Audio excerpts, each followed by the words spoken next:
ADF help was offered days before floods ravaged this region. Was it a mistake that they were rejected in the first instance? Well, I think in hindsight, if that did happen, Danica, it was. But what happened, what I can speak very confidently about was when I started to get involved with my request. So we all went to bed on Sunday night thinking that this was going to be 11.5 metre. The Bureau of Meteorology was saying this was going to be 11.5 metre flood on the Sunday night. Now, people were waking up at 2 or 3 in the morning because that flood level went to 14.5. So people who had never had water in their houses were suddenly getting water in their houses. So I made contact before daybreak with the State Emergency Services Minister, the Federal Emergency Services Minister and others and said, we need aerial evacuation support here today or people will be drowning in their houses. Now that aerial support did arrive that day. That aerial support arrived around lunchtime. So that was crucial and helped save lives as well as the Tinny Army. The other thing that happened that we said that I was communicating with all the first responders on the ground here was we needed clean-up support as soon as we could. Now, from my observation, that request was put in very early before the floodwaters receded.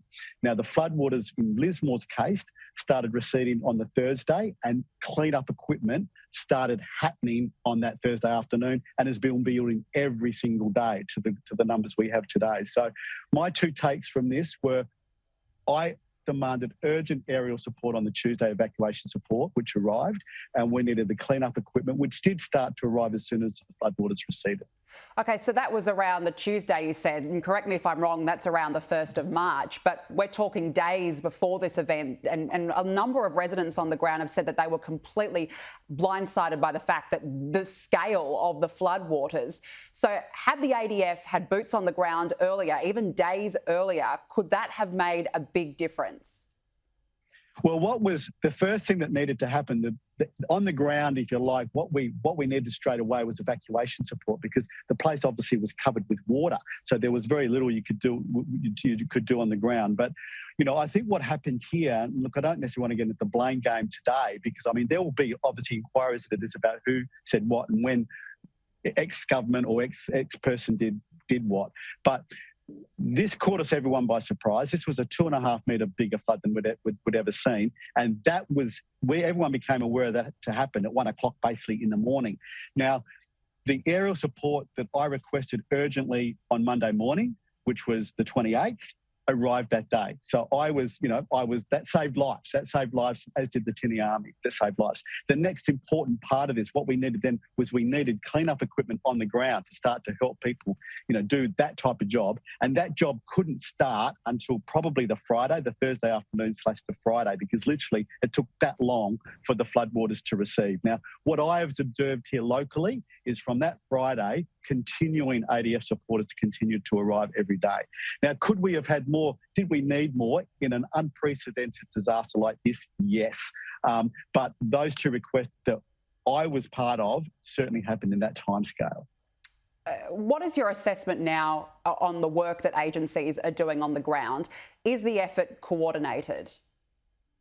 Well, look, it's certainly getting, every day there's more people on the ground. I don't even know the numbers of the ADF now. It was over 2,000, I think, at the end of last week. It would be much more now. That's having all the service agencies are here, whether it be Centrelink, whether it be all the New South Wales. There's about 5 or 6 recovery centres that have been set up, and they're one-stop shops for people to go to try and get assistance in any way they can. But again, I make this point, and I've made this point many times, for anyone who's only ever seen this on television, it is actually worse on the ground here than what you see on television. The scale of this has been unprecedented. The destruction, this isn't a flood as in let's clean up now. This has been a flood that's been destruction. That's caused a lot of destruction, so a lot of it's going to be a rebuild. So we have needed everything that's been here. We need a lot more, and this isn't multi-day, multi-week, multi-month. This is going to be a multi-month recovery. But look, for what's on the ground now, there's a lot of people everywhere doing a lot of things. But could there have been a lot more from the beginning? And I'm talking around the 27th of February. From the very beginning, you knew that there was going to be this so-called rain bomb event.